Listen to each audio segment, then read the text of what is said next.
Hey everyone, thanks for tuning in. I wanted to make this video to show what you should do if your phone gets wet.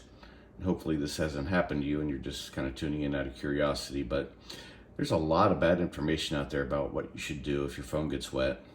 So I thought I wanted to make a video to kind of show the proper steps to rectifying the problem and hopefully keeping your phone from becoming damaged and needing to be repaired or replaced. But there's a lot of bad information out there, even on YouTube. I've even heard it from technicians before. Just to give you a background on myself, I have over 20 years as an electronics technician, and with 17 of that being a certified cell phone technician. I also own cellular phone stores where we were a full service dealership and certified by manufacturers to repair phones under warranty. So I've dealt with a lot of phones, thousands of phones, and there's things I've learned over the years, things I was taught by the awesome engineers that when I went through the courses to become certified. And I just wanted to share some little tips with you here on what to do. But the first thing you should do, really, and I'm sure people understand why you should get your phone dry if it gets wet, because water is very bad for a phone for a couple of different reasons. One, of course, is corrosion. Second, of course, is that water in a phone, since it's conductive, it can destroy components. It can send electricity where it doesn't belong in a phone and short it out, cause you to lose firmware, things like that. So it's something you want to make sure that you take care of as soon as possible in the proper way. So the first step you should do really is, of course, get the phone out of the water as soon as possible. But one thing you want to not do is don't try to check it to see if it works until it's completely dried out. Reason for that, if you're turning on the phone, pressing buttons, things like that, you're activating electricity within the phone. And that's something you don't want to do while it's still wet. Again, it can cause damage just by electricity going where it shouldn't go.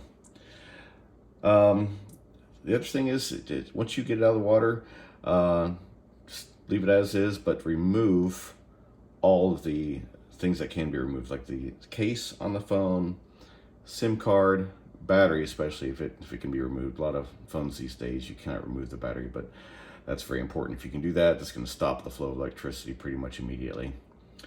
Anything else you might have, a memory card, anything like that, and open any ports that are available to be opened. But the next thing you want to do is shake out any excess water. Basically take your phone, find out where the ports are. This one has a few, it's an older phone, but basically shake it and try to see if you can remove any water that can be initially. Sometimes water droplets are pretty small and you can't see them, so you can shake it over a piece of paper. I usually use my wrist. I would just basically just shake it towards my wrist, shake the ports towards my wrist, and see if I can feel any droplets coming out. Second thing is to immediately remove any water you can. You can just take like a soft towel, anything like that, and basically just tamp it dry. Make sure you've gotten everything off if you can. If there's an open compartment, like where the battery went, dry that out as well. But you want to remove anything you can physically at first. I just want to kind of go over some things that I've heard that really are bad ideas to try on a phone. And I dealt with this for years in my store. People would come in and they say, "Oh, I tried this. Somebody told me this would work, that would work," things like that. But probably the biggest one out there that I've heard is putting your phone in a bowl of rice, basically submerging it in the rice and letting it sit there for a few days. So let me talk about why that's a bad idea. The first thing let's talk about water evaporation.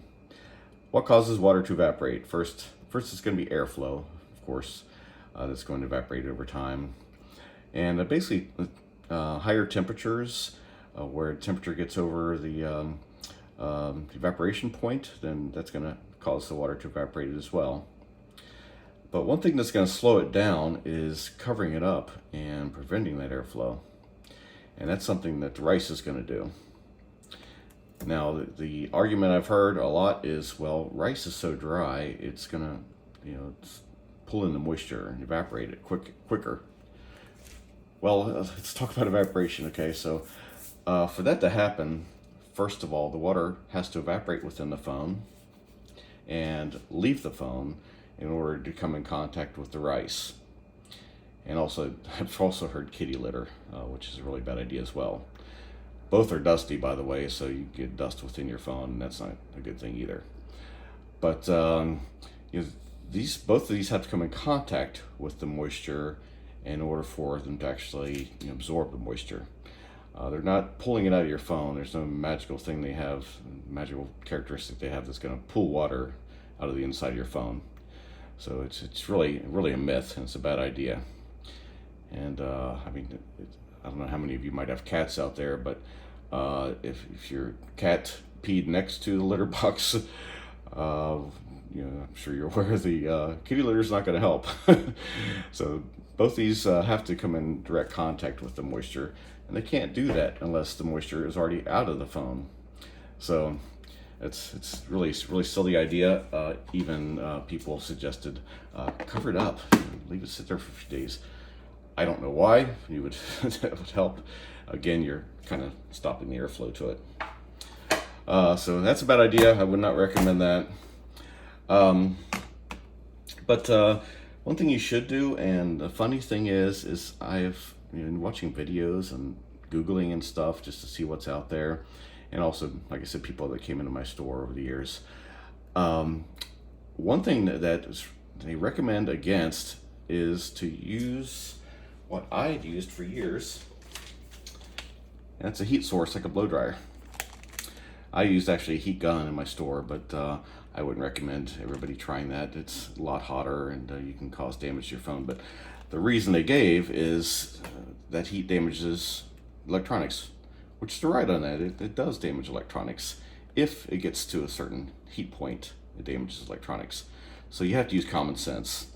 I mean, you're not going to want to take the hairdryer and put it right on the phone for an hour or anything like that. But you do want to get it warm. You want to get it warmer than room temperature, of course. Get it to the point where the water starts to evaporate. And I wouldn't recommend leaving it on there for a long time, but the hairdryer is going to heat it up to where the water evaporates. Also, blowing on it, it's going to give more airflow, especially if you can blow it towards the ports, things like that. It's going to help out in the drying process. It's going to get it drier a lot quicker. And it's really, going back to the rice, I even saw that people said to leave it in there for 3 days.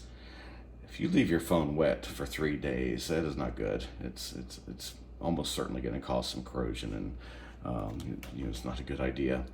The hairdryer, I usually spent maybe 15 minutes drying phones.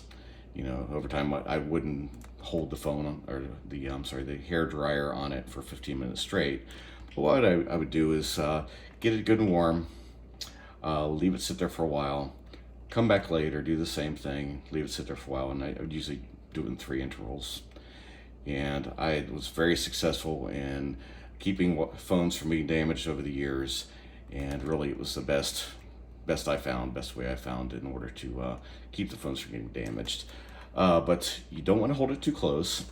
I usually kept it about 8 inches from the phone, and moved it various parts of the phone, and all of the ports I could find, anything like that. Flip it over, try the other side for a while, and get it good and warm. Just basically where it's good and warm to the touch, but not hot. Heat will, there's components within the phone that are actually held on, or I should say connected, by a conductive adhesive. So instead of having plug-in components and things like that, in order to save space in a phone, they try to make things as small and as thin as possible. So they'll use like a electronic tape in there with adhesive. And if you heat it up, it's going to, of course, melt the adhesive. It can cause parts of it to release, and it's not a good idea. So you don't want to get the phone too hot. But just use common sense there.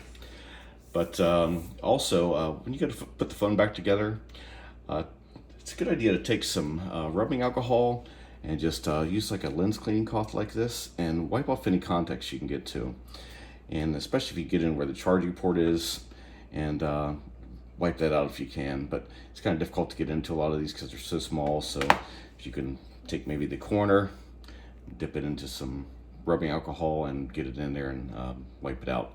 Then give that rubbing alcohol a little bit of time to evaporate before you reassemble things or plug in a charger, things like that.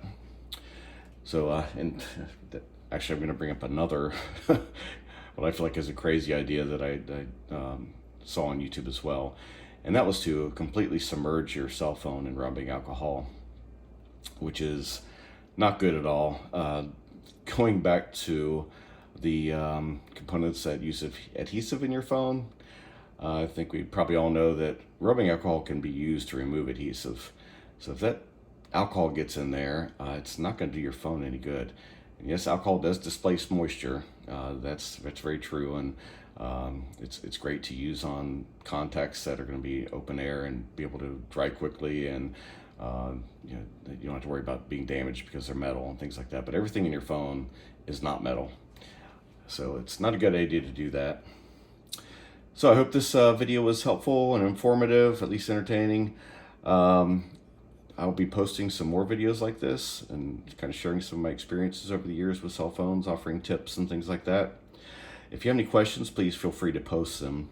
And please like and subscribe, and that way you'll know about future videos. And if you have any questions, please put them in the comments, and I'll try to respond to every single one, and possibly create a video to answer any questions. But thank you very much for tuning in, and hope to see you soon.